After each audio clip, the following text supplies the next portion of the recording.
This is a cabbage that I threw out here 2.5 weeks ago for the chickens.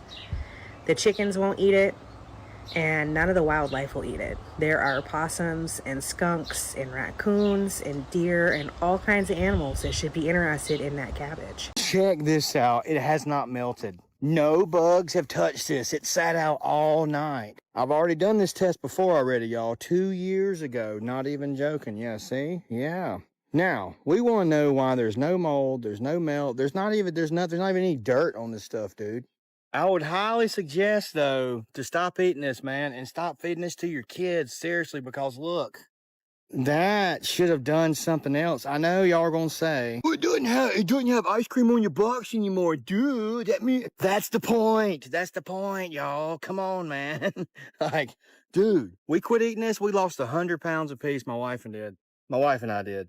So I highly suggest, man, y'all do the same. If you've been drinking or buying this water, don't scroll past this video. This is a 40-pack of great value water for under $6. I used to think I was getting such a good deal because other waters are more expensive, but here's why it's so cheap. This water has added chemicals to it: calcium chloride and sodium bicarbonate. Calcium chloride is used for melting snow and ice on the roads as a dust suppressant on unpaved surfaces. Sodium bicarbonate is used to treat indigestion and heartburn, commonly used in household cleaning and temporary symptom relief. Now y'all tell me why the hell we need this in water. Make sure y'all being careful with what y'all put in y'all bodies and reading these food and drink labels. The easiest way to start changing your life is looking at the products that they're clearly just giving to us, that they obviously don't care, and seeing all of these ingredients and realizing that, please look at this, 21, so if you eat 6 of these, you're eating ×2 this list of ingredients and putting it into your body, and it's bioengineered to taste great, but definitely not support health.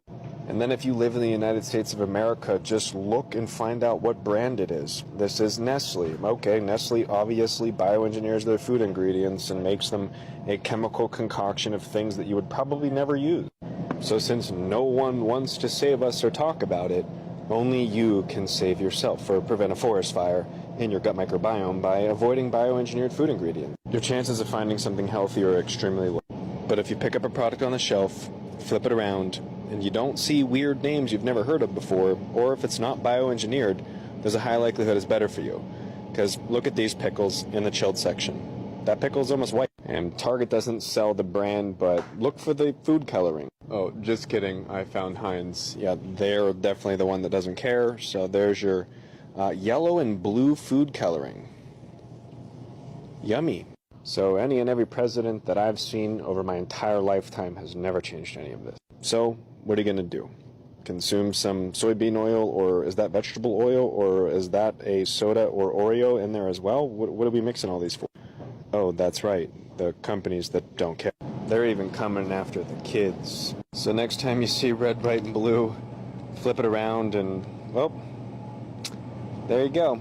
Because imagine if someone decided to stand up against that. When y'all go to the grocery store, make sure to read the labels. Let me show you a few examples why. Contains a bioengineered food ingredient. This is Pringles. Ritz crackers also contains a bioengineered food ingredient. Next up, Oreos. Contains a bioengineered food ingredient. Raisin Bran breakfast cereal also contains a bioengineered food ingredient. Y'all, what in the hell is a bioengineered food ingredient? What are they putting in our food? And I see this popping up on so many labels at the grocery store now. Every time I saw a bioengineered food ingredient, it reminded me of that old sci-fi movie, Soylent Green. And my fellow sci-fi enthusiasts, you'll know what I'm talking about. We have to be so careful with what we put in our bodies. This should be illegal. Life in America. Read the labels, y'all, on your food, and be careful out here. So Santa Cruz County is where they grow Driscoll's strawberries, and Driscoll's strawberries have been in the news lately for having very high levels of pesticides, et cetera, et cetera. I mean, I wonder why these berries of perfection And do you see the size of this thing? This is a Driscoll's berry. I mean, this is not natural. Has anybody ever seen a naturally grown strawberry? It's literally like the size of my thumb. This thing is the size of my fist. I can't stop thinking about this video of a lady who bought her daughter a McDonald's Happy Meal as a reward. And at the restaurant, instead of them giving her a small fry that comes with the Happy Meal, they ended up giving her a large fry, which her daughter ended up not finishing. And the mom, she didn't want to eat it herself. So she ended up throwing them out the window so that the birds or the animals that were outside could eat them. So the next day, she passes by the same spot and she notices that no bird, no animal came near those fries. And as she looks closer, she notices that there's ants sitting on top of the fries, but the ants are stiff. The ants are not moving, and the ants are and I can't stop thinking about the video because no bird, no animal wanted to eat those fries. The only thing that came near those fries were ants, and it literally them.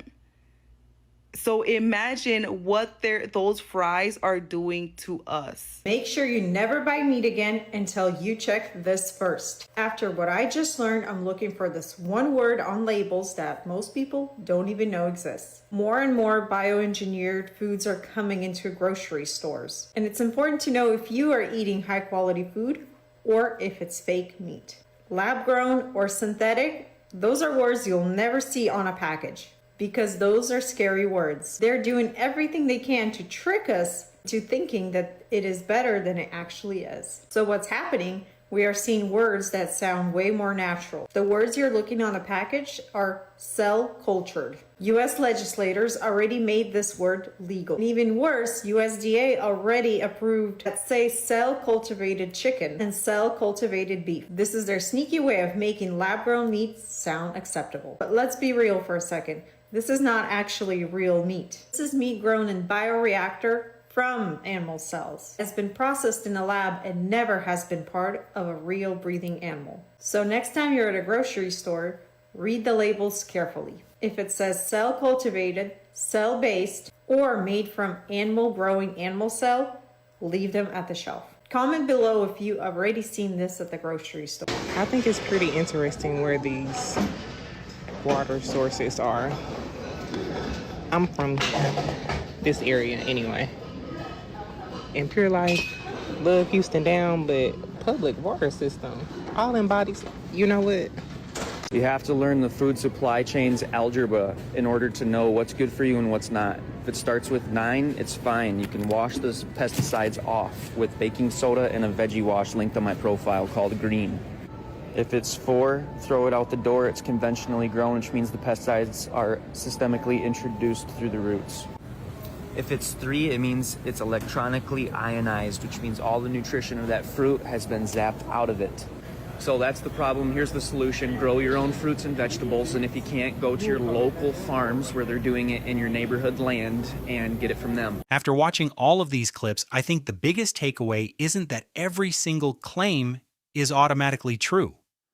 The real story is that more and more people are questioning the food system than ever before. When people see ingredients they can't pronounce, labels they don't understand, or viral videos showing food that doesn't seem to behave the way they expect, it naturally creates skepticism.